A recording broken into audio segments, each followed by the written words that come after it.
too late. We're recording. We are recording. Hello, Ali. Hello, Muhammad. It's been a while.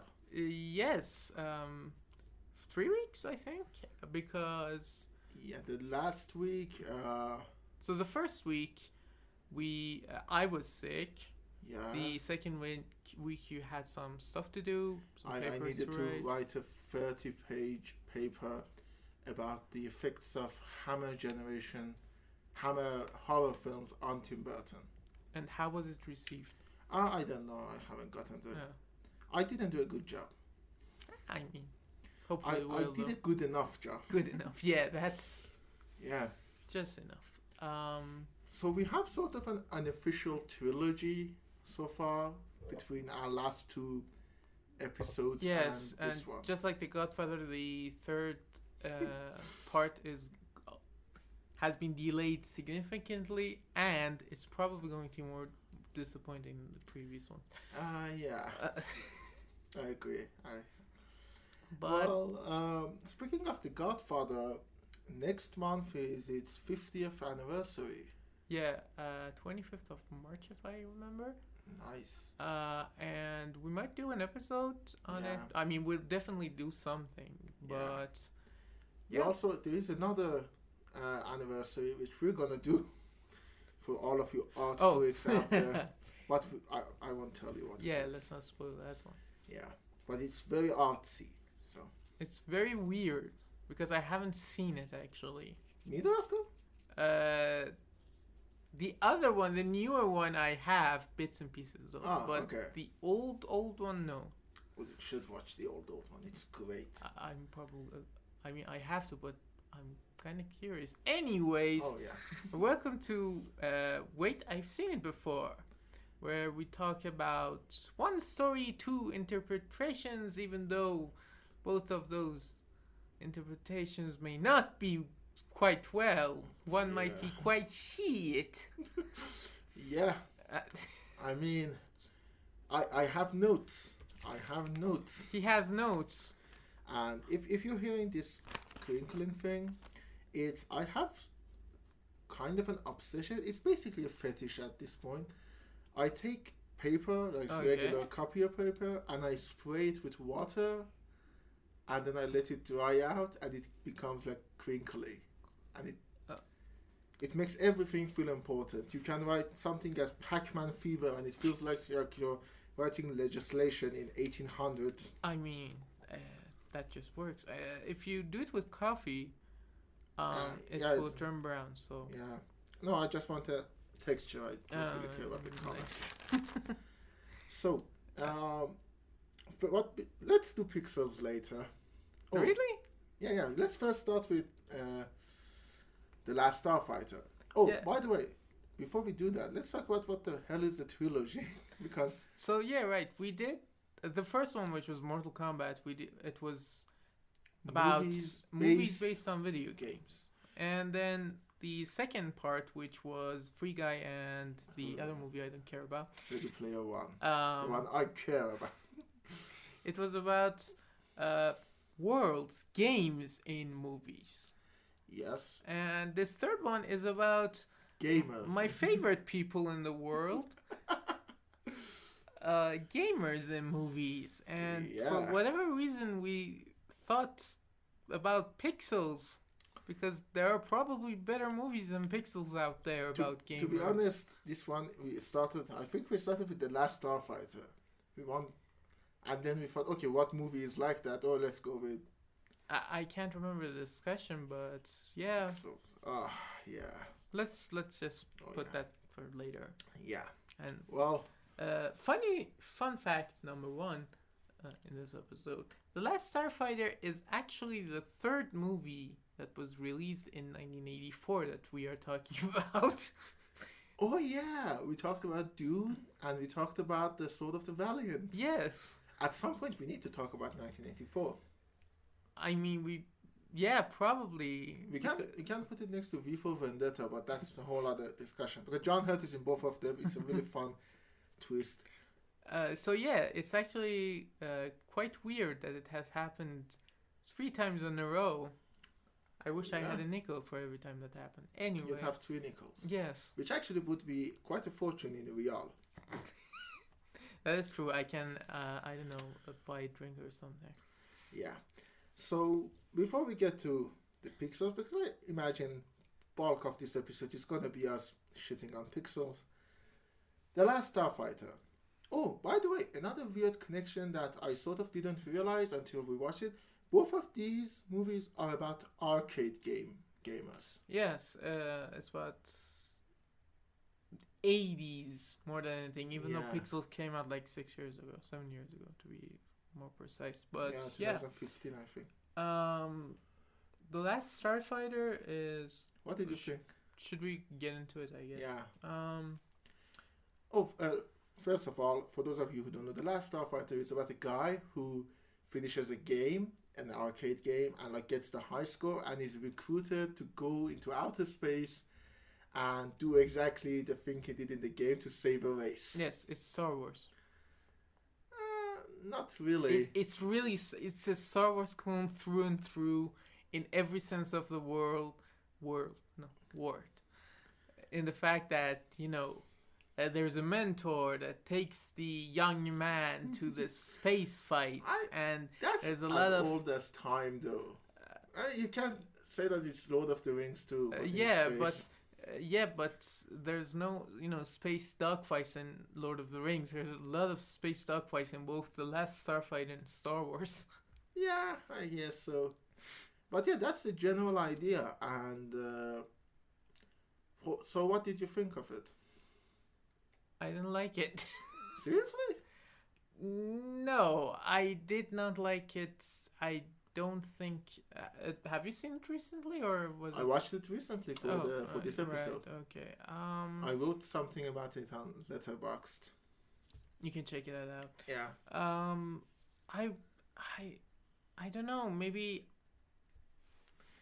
Again, the thing is that it reminded me a lot of Star Wars. Your favorite franchise? Fuck me if that was my favorite franchise.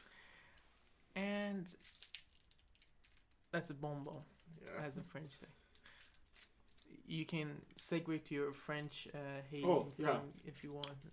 I mean, I have a joke prepared. I do the French on that. I was gonna say pixels made me like French because I realized there's something worse than French people out there.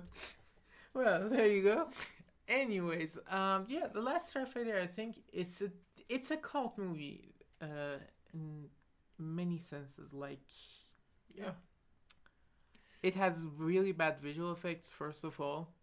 Bad computer visual effects. Because the makeup is amazing. Yeah. Is it? It's really good, dude.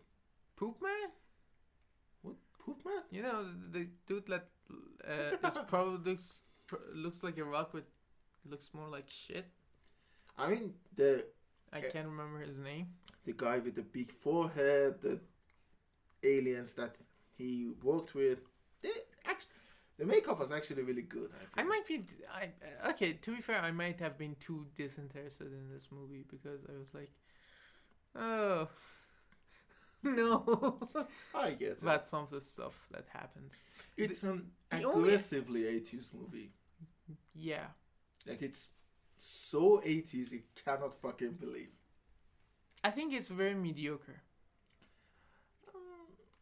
Again, it might be because it's an 80s movie and I just like them. I like them a lot more.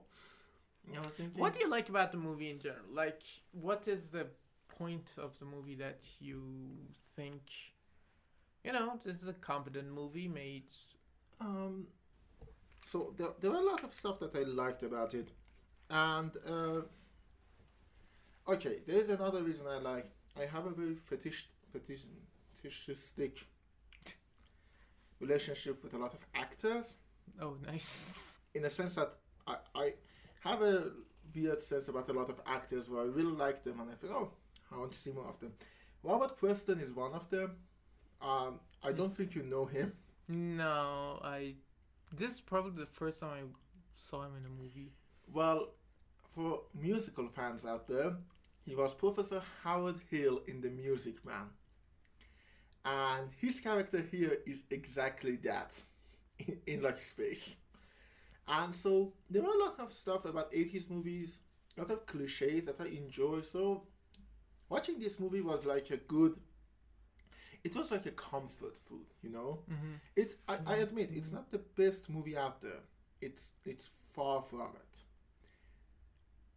But it's a good movie for me. I liked experiencing it again. Yeah. The CG is awful though. The CG is awful. I think that was maybe one of the main things that really didn't click with me. And I'm not the the kind of guy that goes like, oh, this movie looks bad and I don't want to watch it. I just don't know. There are a few things that I do like about the movie though. One of them is, again, as you just said, how the movie treats its main character. He's not a nerd. He's not a shy type. He actually has a girlfriend. He has somewhat of ambitions for future, and and he's not an asshole unlike some other people in our next movie. Yeah, I like that about him. Again, the cool thing that you said, some of the bait and switch that happens there is quite funny in some places. Yeah. I just didn't like. I think even the concept can be appealing on a certain level. I just didn't like whatever happened outside of. Yeah, it was just not very well developed. I think like it was that kind of thing that even the original trilogy has a lot, is that the planet, the habitats, some of the stuff that happens to certain races and certain species that just don't make sense. Like, this is actually a criticism I have of many sci-fi movies, especially space operas, is that why does every planet work like Earth, Well, yeah, but I'm not saying that Last Starfighter should like fix it. That's the thing though, because I don't think this movie really cares in creating a hard sci-fi concept. It was like, yeah, no, we're gonna talk about video games and how wars are like video games. Wars are not like video games, that's for sure. Yeah, video games are more interesting. But another thing though, speaking of CG, it's not good. But they did something which I hoped a lot of 90s movies would do, which they didn't, which is weird. They knew they couldn't add textures to the CG models, so the car that Robert Preston's Century drives has no textures, like the actual model of the car that he drives. Yeah, it's exactly, and this is a weird thing. This came out a year before Back in the Future, but the car looks exactly like a fucking DeLorean. Yeah. It was so weird. To be honest, DeLoreans do look futuristic. That was the reason they used it in Back to the Future. They felt like, no, we need a car that kind of looks futuristic, and they said, oh, okay, this one. So I think it was like a commonality in the 80s, but it has a certain, how do you say, artistry to it, that they realized, okay, our CG powers are not very good. Let's make our models look more like CG instead of the other way around. It's the anti-Disney approach. It's like, yeah, our computers are not advanced enough to have textures. We make the car smooth as possible. Yeah. I mean, there's not much to talk about in this movie. Yeah. Like, it's, again, very by the numbers thing that goes on. Yeah. It's charming, though. I stand by my word that, if you like 80s movies, and you know what kind of movies, I mean, I don't mean like, how do I say it? 80s as a decade had a very distinct way of looking at stuff, both in terms of horror and sci-fi. Yeah. And if you like 80s sci-fi, and you know exactly what sort of movies I'm talking about, these kids movies that had like big spaceships and all of that, I think you're gonna love this one. This is one of the better ones. When did you see it the first time? I saw it after the first season of Future Man, because they mention it in Future Man. No, like, this is always the theory I had with Star Wars too. Like, these kinds of movies, you need to watch them before you're like 13, 14, before you go to high school to really appreciate them. Like, oh yeah, I highly doubt I would have appreciated Star Wars if I watched it like I did. I watched it in high school. Yeah, like when you're 15, 16, whatever. Or even to some extent, you might disagree with me on this, Star Trek. To be honest, I watched Star Trek after I watched Star Wars, but I like Star Trek more. But I agree. These are the things that you get in them because they need a huge suspension of disbelief. And it's kind of sad that I don't think we have movies like this where they seem to have fun with the world. Like Marvel movies, and we get to them at some point, do tend to have that, but as time went on, they become too self-serving and self-serious. They took themselves too seriously. This movie does not take itself seriously. Like, it's not serious at all. It's quite goofy. Yeah. If you look at it in that way, yeah. Like, again, the dude you talked about, Robert Preston. Yeah, Robert Preston.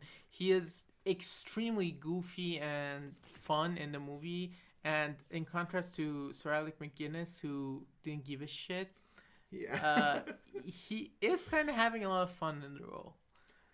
And he talks in a very musical. Again, he's playing Howard Hill. He's one step away from thinking, oh, you got trouble. White University with the capital T and rhymes with P and that stands for pool.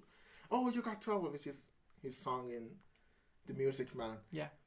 And it was his last movie, by the way. He died after this, yes. So that kind of hurts too. You know who's the most shocking person on this list of actors? Who? Will Wheaton is apparently in this movie. Oh yeah, he's Louis's friend. His scenes are apparently deleted though, as far as I know. He might be the background. Will Wheaton was a kid back then. He was in Stand By Me, right? Stand By Me was 90s. Yeah, I or think 80s, it was I don't 90s. But yeah, this was one of those movies where I went in completely blind, knowing almost no one in the cast, and I knew one person in the cast, but even back then, when I first watched the movie, I didn't know him. So he has an "and" before his name. Why is that? It's also very low budget. I think like I don't know though. I mean, it has a $15 million budget. It's not too big for an 80s movie. How much did Dune have? Oh, Dune had like 40, 50. Like this is so much better looking than Dune. Yeah, in many ways, this is actually better looking. This is actually a better movie than Dune. I will disagree with that. I had more fun watching this than I did watching Dune. Let me put it this way. Nah, I guess so. Not me, but yeah. To each his own. I think it's a fun watch. Do you recommend it? If again, it's the kind of taste you have, like it's something that just it's not something that convinces you of loving this kind of movies, if you know what I mean. Like, for example, if someone hates musicals, you don't tell them, go watch La La Land. Oh, yeah. It is that kind of thing. If you don't like sci-fi, 80s sci-fi, I won't say you should watch The Last Starfighter. And, but if you are, I think it's worth a watch at least. You might like it, like Ali, or you might not like it like me. I don't hate it. I think it's mediocre. Yeah, harmless. Again, yeah, exactly. That was the word I was gonna say. It's harmless. Even if you don't like it, you're not gonna like say, "Oh, this is one of the I wasted my time." No, you watch the mediocre movie, and it's not too long either. That's one of the best things about it. It never drags on.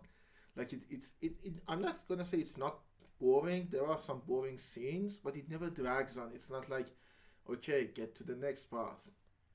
Come on, Ridley, cut. Enough is enough. Yeah.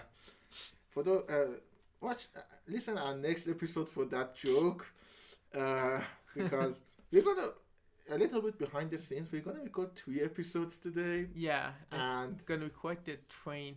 Yeah, so all of them are mixing in my head.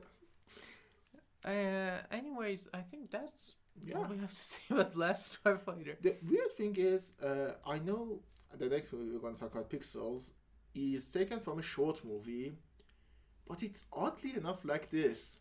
An arcade player has to defeat aliens. To save the world. To save the world, and to doing it by using arcade techniques. Except this one is much more charming than that. On that front, I do agree quite a lot. Yeah, let's take a break. Yeah. Listen, Centauri wants to keep it for a surprise, trust me. Oh, you're gonna love it. Love it!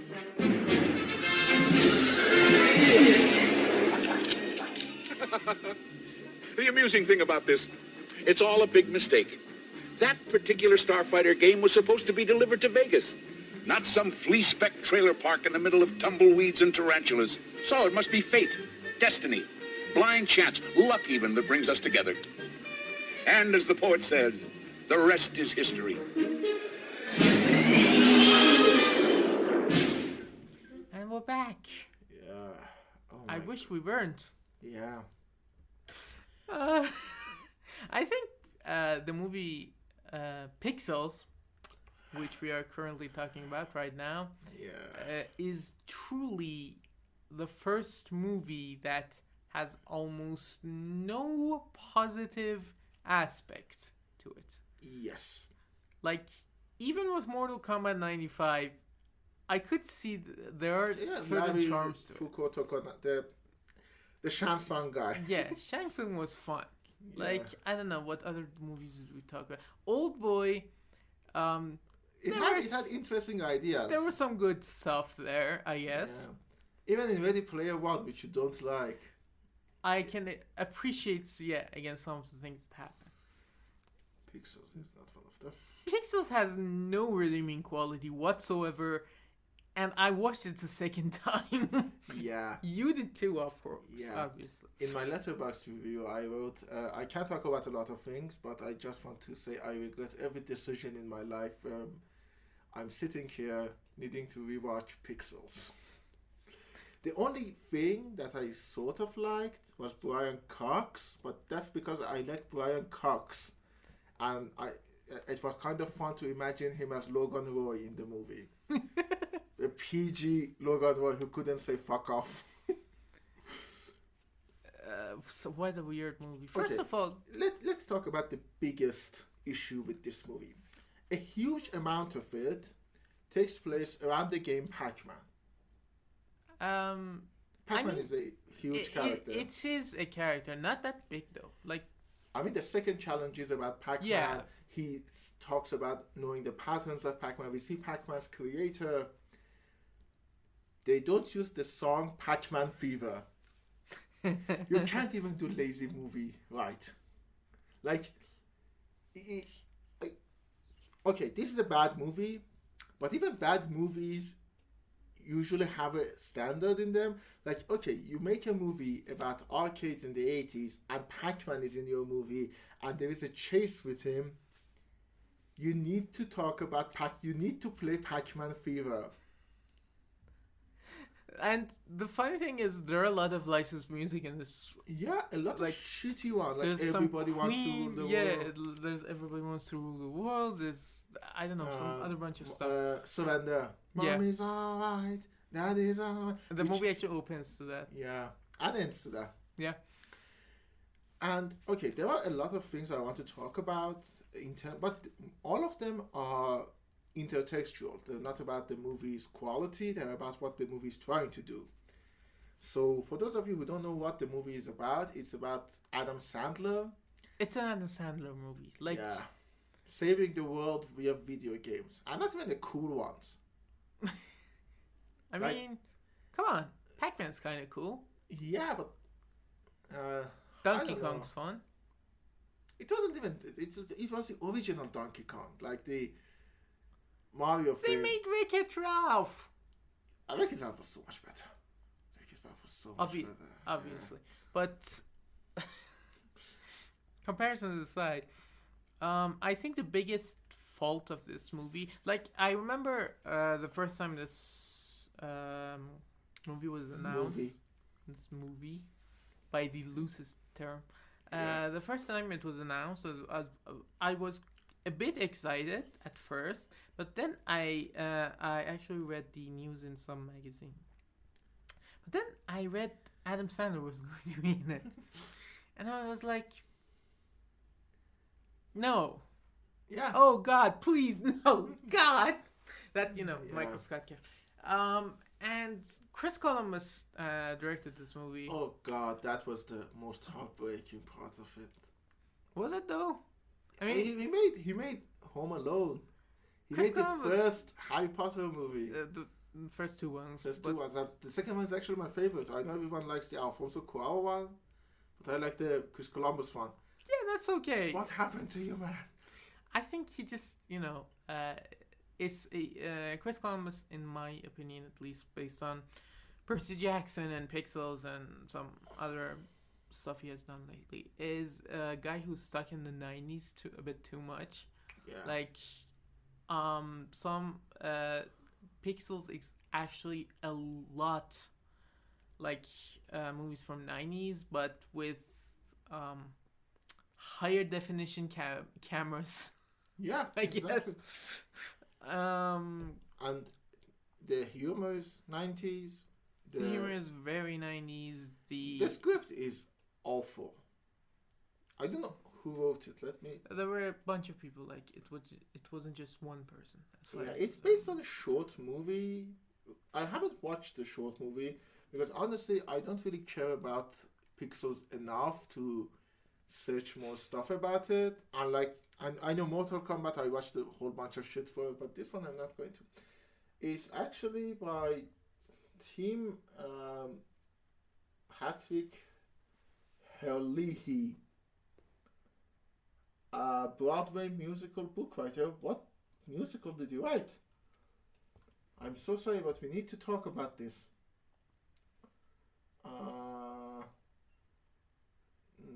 Hurley? Mr. Hurley, please tell us what's your name pronounced so we can do it right. Yeah. That's all I have to say. I don't know. He wrote... no, he was in Ridiculous 6. He wrote Grown Ups 2, so fuck him. No, seriously, this is one of the worst movies I've ever seen. I haven't seen it. I have, sadly. It's an Adam Sandler movie. What did you expect? I don't know what I expect. And... Oh! Fuck you. He wrote the Broadway version of Wedding Singer. Which is a 90s movie. Yeah, man. Adam Sandler. Such a bizarre actor. Yeah. He's always been kind of an enigma to me because, recently he was in Uncut Gems. I haven't seen Uncut Gems, but from what I've heard, he was amazing in it. Yes, he was. And so I'm like, okay, so you either really don't care, or you care sometimes, or what the deal is with you. Apparently, he's more into those easy money because these movies actually do make a lot of money. Like that one that he did last year with Jennifer Aniston. No, it was Murder Mystery, something like that. I remember the last big one was Hubie Halloween. I don't know. It's such a sad day when you look at Adam Sandler's... Yeah, it was Murder Mystery.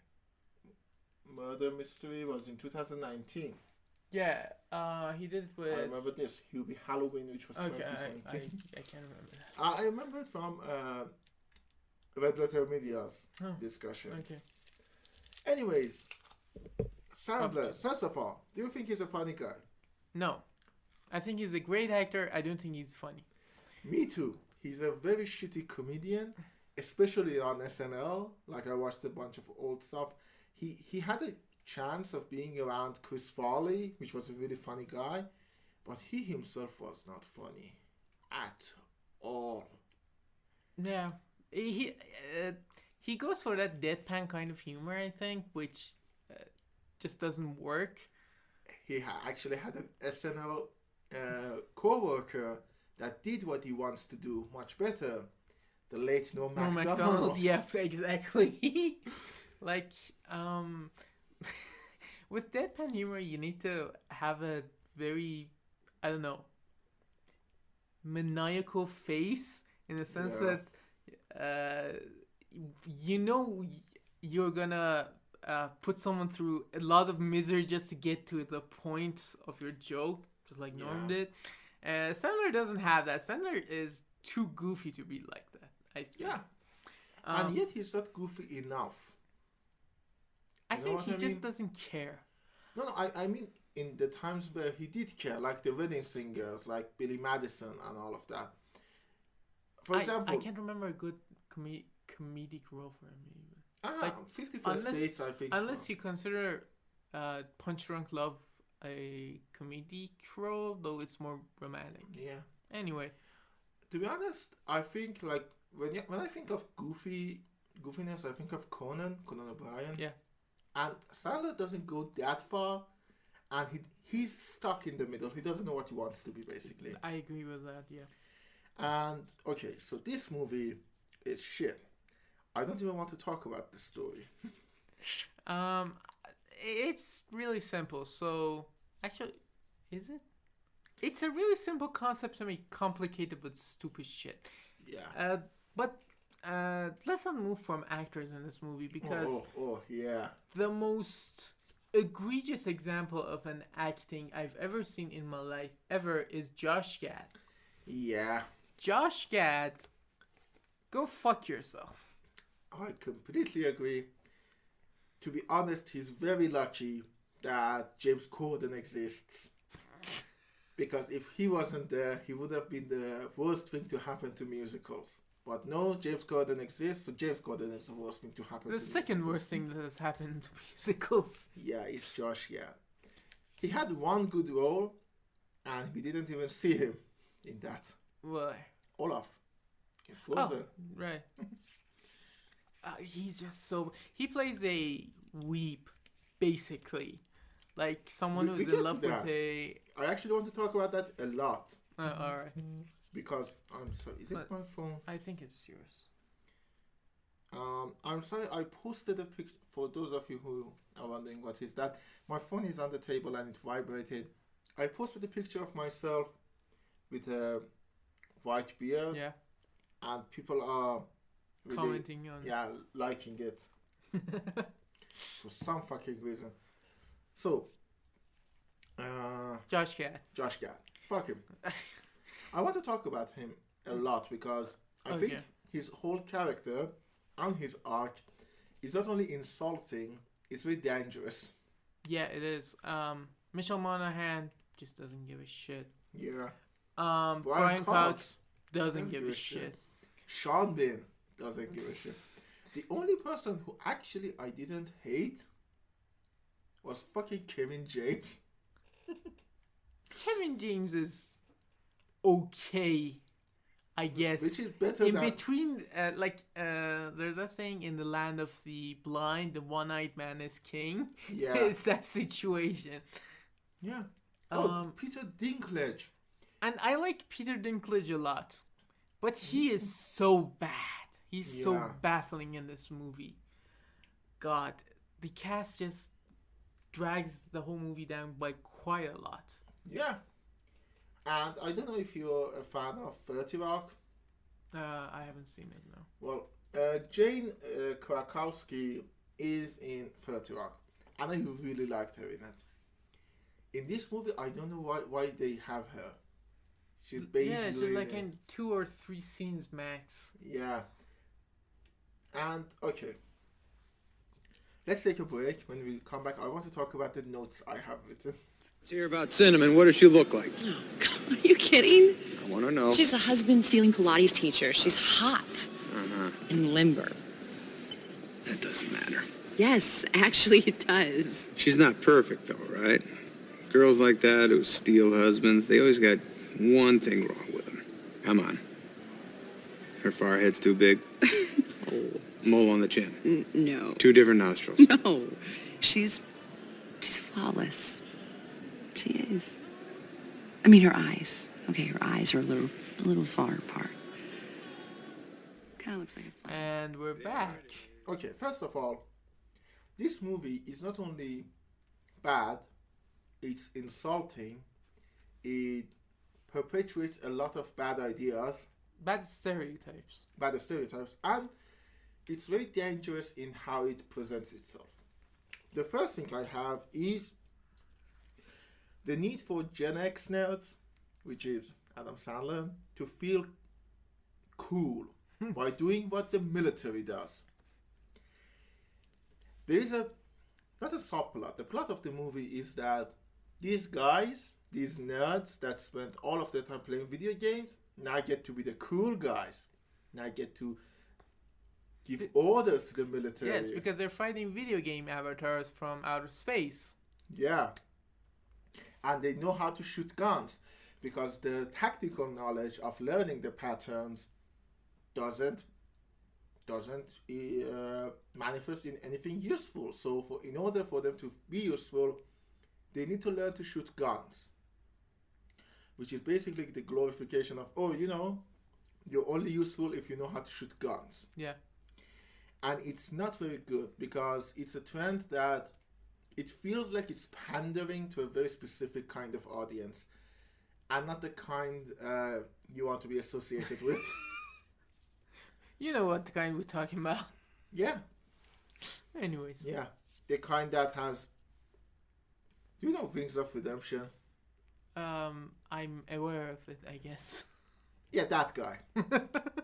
The guy that holds a lot of guns in his house and is like good at one game. In his case, it was Call of Duty.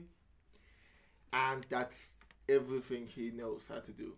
Basically, it's trying to say, you fucking losers are not actually losers. When in fact, the whole idea of the movie is that Kevin James is the president of the fucking United States. And remember this was before Trump. So Yeah. there's a bit of irony going there, which I'm not even going to discuss. And it's not good. The fact that they glorify the fact that these guys are useful only because of their brawn, not because of their mind, it actually comes back. It's my 4th point, which is rampant sexism. But it feels very cynical in a way. Like, oh, you guys, you're cool, you spend all of the highest achievement you ever get in your life was being almost the top guy at Pac-Man in 1984. It was 82, but whatever. Yeah, 4 is because of Last Starfighter.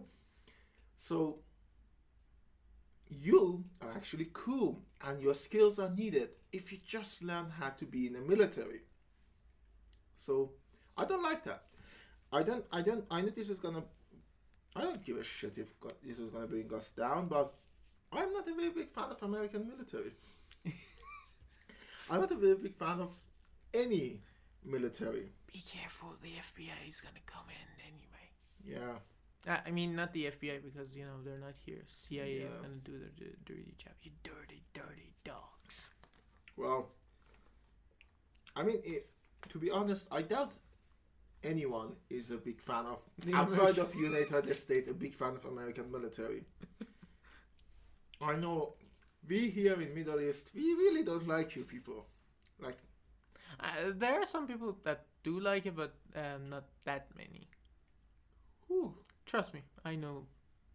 I mean, our neighbors don't even like them. Okay, anyways, the thing is, this is a glorification of military, and in a cynical way at that. It's like, oh no, the military can't do wrong. They're good. They just need to listen to the nerds. And then we get Josh Gad's obsessive behavior over a woman is shown as quirky and is rewarded. Yeah. Yeah.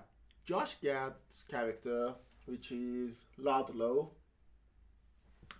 is shown to be not only obsessive, dangerously obsessive over a video game character. Quite predatory, even. Yeah. Some senses, yeah. I'm talking only in regard to this character because Josh Gad himself is kind of a sexual allegation attractor. Yeah, because he remember what he said to Michelle Monaghan, like you smell, your hair smells good, and it's like, and okay, first of all, this is 2015, so it's not like, oh, it was a different time back then. No, it was 7 years ago. We knew back then what Bill Cosby was doing. We just, close our eyes to it. Yeah, no, we didn't. We didn't. When did Me Too start? Me Too started 2017, like 2 years after, but... It came before Trump, so... Yeah. Mm-hmm. Trump was 2016. Yeah, Trump was... Like, this movie came out in the perfect time. Like, if it came out just a year later, it would have been,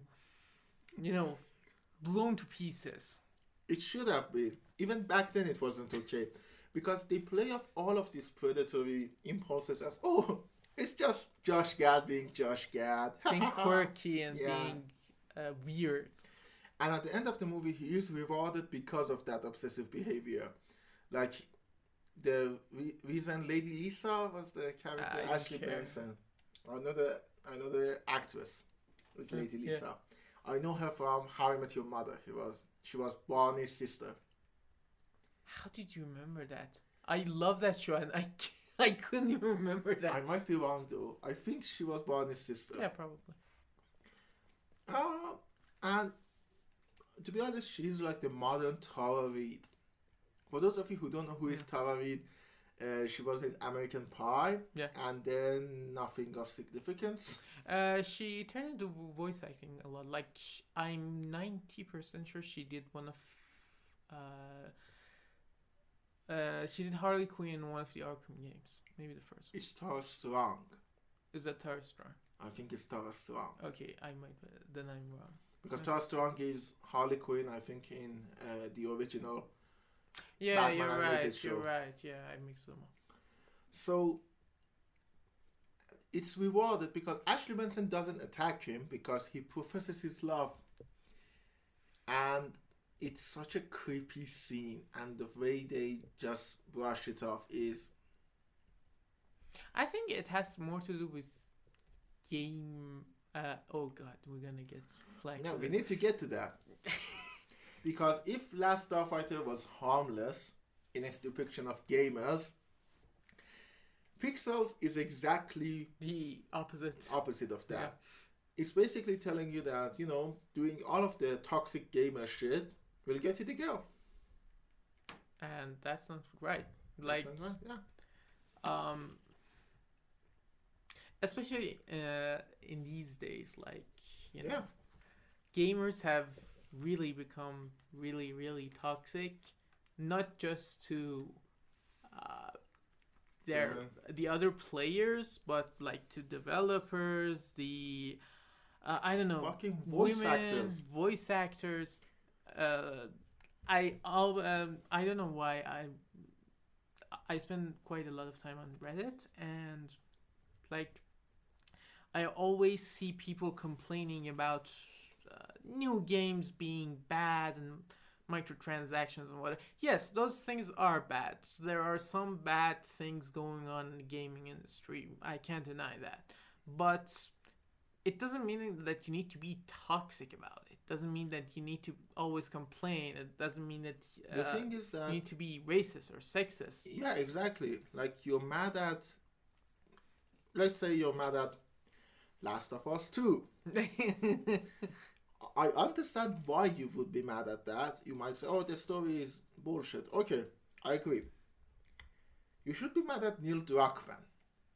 I mean, people were mad at Neil Druckmann, but they didn't send. But why did they send the fucking voice actress death threats? yeah, Laura Bailey, Yeah, like who's quite you do understand. Yeah, from what I saw, she did really good actually. yeah. Yeah, the story is shit, but it's not her fault. She's an actress. Not shit, by the way. But that's No. I'm day. saying. Yeah, I get it. I really do. To be honest, I think. I'm not gonna get to it because I also have my stuff that I'm like, there is any good new musicals. But to be honest, I'm not mad at like the actors in. What was a bad musical recently? But Yeah, that's a lot actually.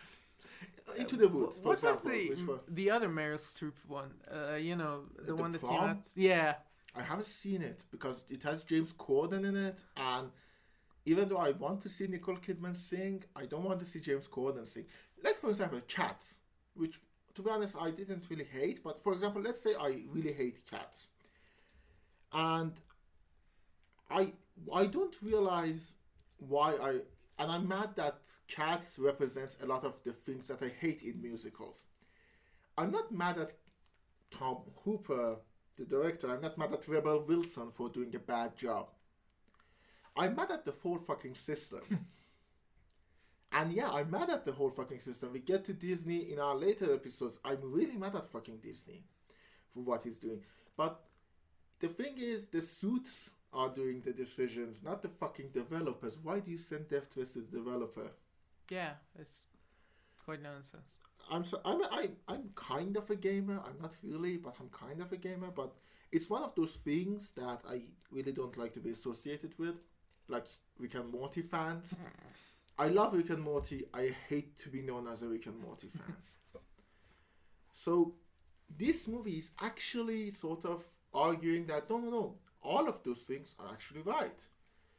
And let's not even get into the fact that the conspiracy theorist here is the good guy. No, definitely. Like, this is such a small thing. Like, you had your nitpick with Belfast in an unpublished episode. Yeah. I'm gonna go into nitpick with Pixels, which is really weird. So there's this scene where the kid is playing The Last of Us, actually. Oh It's yeah. remastered. And they're talking about the fact that there are no patterns or whatever.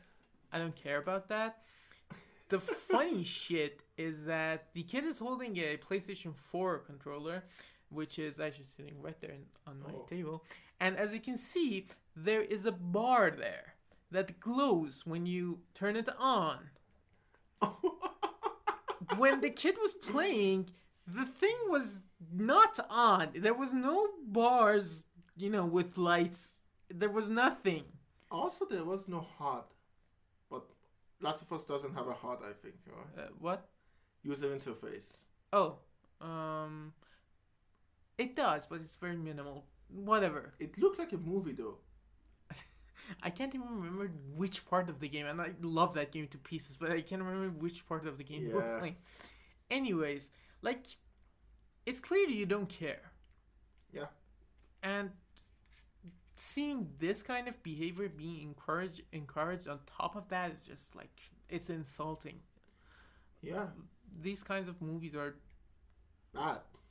Yeah, this is the kind of shit that needs to be called out, not like, I don't know. I mean, what's a bad movie that's not that bad? No, for example, Cats. Yeah, If Cats is bad, it doesn't say anything bad about society. It's a bad movie. You might enjoy watching it. You might not enjoy watching it. It hurts my eyes when I look at the cats. But it doesn't hurt it doesn't tell you that what your toxic behavior is actually justified, which Pixels does, and that's the worrying part. Now, okay. The third point. Sandler's potential, quote unquote, in the movie is overstated and is rewarded purely on the works of his friends, perpetuating the idea that you can be anything in America. Now, this is gonna make me sound like a huge leftist. I don't believe in austerity. Or meritocracy, basically. That means that, you can do whatever you want if you just try hard enough. If you believe. Yeah, if you, what do you say, hoist yourself up by your bootstraps, and it's like, no, it fucking doesn't. No, there are a lot of racial stuff that I'm not going to get into because God knows. We already pissed people off by the military comments. There's, the whole structure of the world, how it works. Like, there's always going to be someone on top and then that. Yeah, now, I agree with that. This movie is telling you that, no, you can be anything. As long as you're friends with the president, as long as you're white, as long as you're sort of middle class. He wasn't really poor or anything. Sandler? Yeah, in the movie. Yeah, obviously. Yeah, Sandler himself is a millionaire. But the thing is that it sort of tells you that no, you can spend your life not doing anything and the system will reward you. Yeah, dude, he was even broke like 10 years before the movie story even started. Yeah. It's not a good idea to sort of tell that again because, to be honest, at 2015, we know that's not true. At 2015, we went through 2008's recession. We know that shit is not true. Yeah. So fuck you for still doing this. And the final point, which is the biggest point, is the rampant sexism. Yes. This movie is beyond sexist. Like, insultingly sexist. I don't think I am too radical, but even traditionalist Meninists should be insulted by this movie. First of all, Sandler woos a woman by calling her hot. Wow. Real smooth. Yeah. Cha-cha. Yeah, he literally says, wow. And then insulting her husband's new fiancé. The way she gains her favor is by saying that, yeah, your husband's new fiancé is a slut, basically. Yeah. Pardon the language, by the way. And this woman is not just, it's not supposed to be a quote-unquote bimbo. Yeah. It's a military officer, and it's supposed to be highly educated in the world of the movie. So basically it's saying that no matter what level of intelligence you show your female character as, I'm trying very hard to not say the wrong words here, but the what level of intelligence you show your character as, you can always woo them by calling them hot. Yes, because that works on, Yeah, everyone. Because it's just a few steps away from women be shopping. Yeah, I agree with that. And there is a scene in the movie, the Pac-Man scene, where she is guiding them as they drive the cars to hit Pac-Man. Yeah. Why? Because it's the guy's job to drive the cars? Yeah, I guess, is she not allowed, or is that in a later scene? No, it's just this, they don't even mention it. It's just she's doing it. Because there are 4 guys and they can drive the cars. One of them is Pac-Man. Is it actually the Pac-Man's creator? Yeah. Why? What did they have on you? He's a nice guy, though. I think. Okay, I know he's a nice guy. I agree he's a nice guy. But the thing is, though... Anyways. And, why would... She doesn't shoot a gun. The other female character in the movie, which is the Lady Lisa character, gets wooed instantly by Josh Gad's creepy behavior. So it's basically women in this movie are just... Objects, yeah, things. And this movie pisses me off so much. It pisses me off as a bad movie, and it pisses me off as a human being to watch it. I watched another movie yesterday which sort of did it, but that one was at least fun, which was The Kingsman, because that one also has a lot of bad stuff to say about history. Yeah. So, also there is another thing I want to mention. Donkey Kong is not like that. Donkey Kong doesn't play like that, so the movie doesn't even works in its own internal I mean, logic. I told you the DualShock wasn't on when they're playing. You expect Donkey Kong to play like that? Of course it doesn't. Of course, but you know that.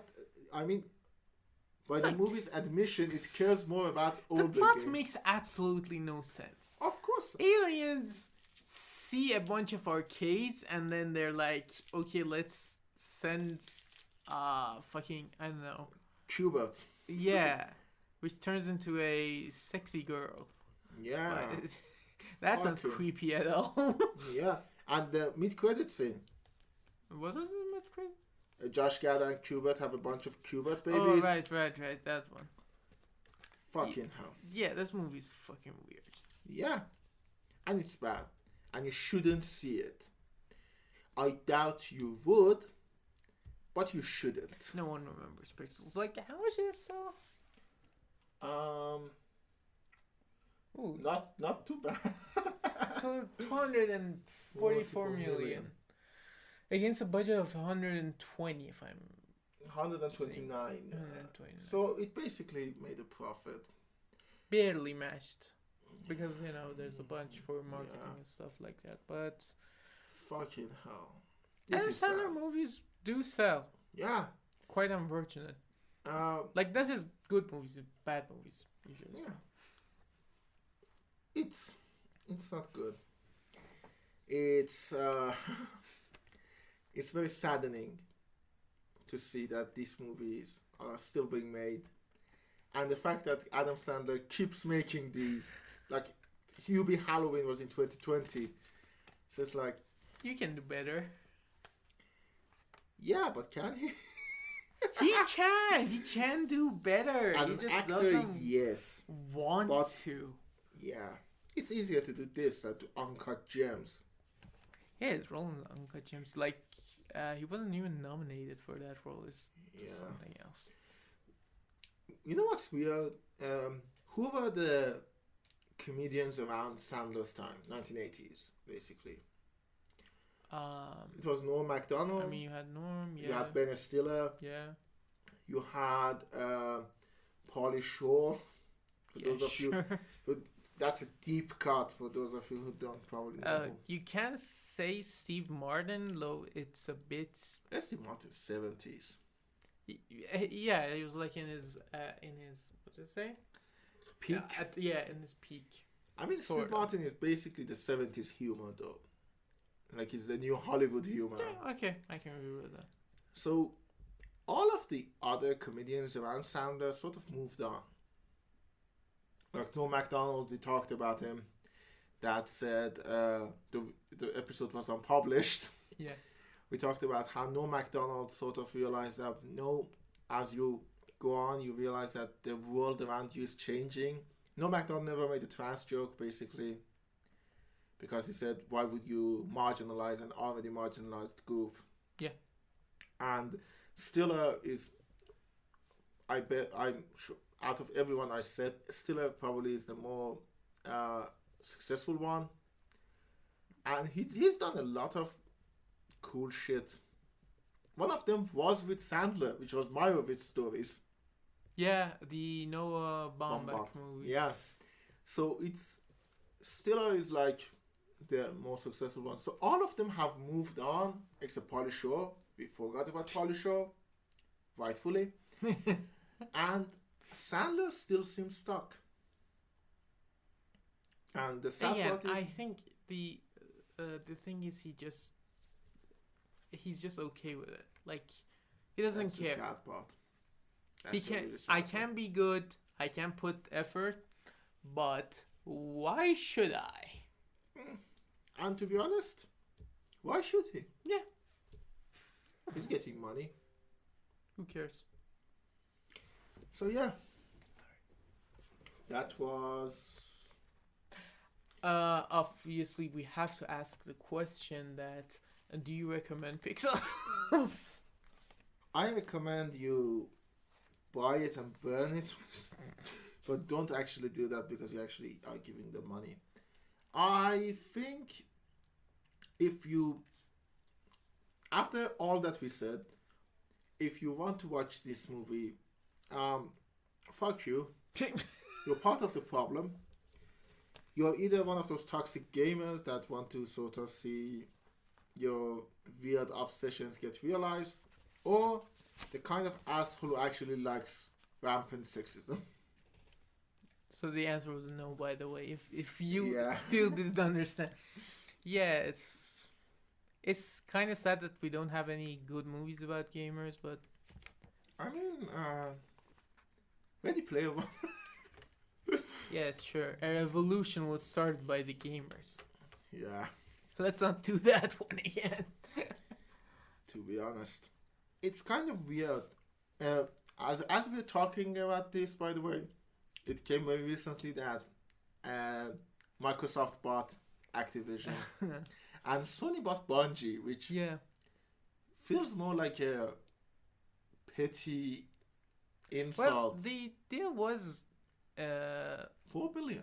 no, the deal was in the move for quite a while, like even longer than Activision. Oh, And there was a whole conversation to be had about why each one bought what and did what they I mean, did. Microsoft is understandable why they bought it. They have limitless money because they're Microsoft, and they can't make good games, so they buy other companies that make them. Yeah. Well, if you want me to justify Sony's move, I have to say they fill the void that they currently have in the market.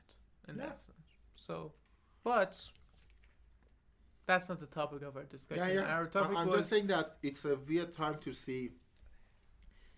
gaming is just weird right now, like Yeah. with whole NFTs and microtransactions and all that stuff. By the way, if you are a fan of NFTs or worse, a proponent of one, No Fuck fucking you. thanks.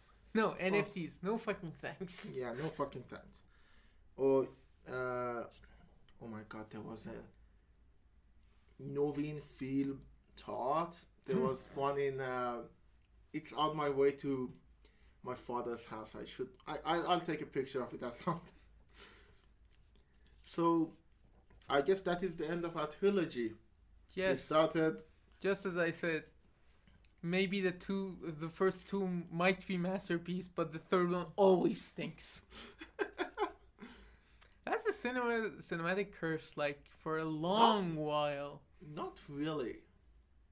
The only one that, Lord of the Rings, I was yeah, thinking. the only one that doesn't do that is Lord of the Rings. But they let her fuck it up with Hobbit. That's a whole other story. Yeah. Anyways, And also, the third Die Hard is better than the second one. but it wasn't a trilogy. That's Oh, yeah. Yeah, it kept moving. And just went on and on and on. I know. If we had free time, we would have done a Bruce Willis. Yeah, movie. Amelie, just... I'm not gonna watch any of those shit. Obviously, me neither. The only thing that makes me sort of... And this is irrelevant, so I'm just gonna say that and then we can sign off. The only thing that makes me kind of understand that Bruce Willis is necessary is because he was the reason Motherless Brooklyn was made. Yeah, Because one he of was the in it. reasons, yeah. Because nobody was giving Edward Norton money until he got Bruce Willis. So, some good did come out to do that. Yeah. Yeah, I guess so. So, I guess come to us next week. For a very special episode. Do you like that one? Yeah. See you next week, everyone.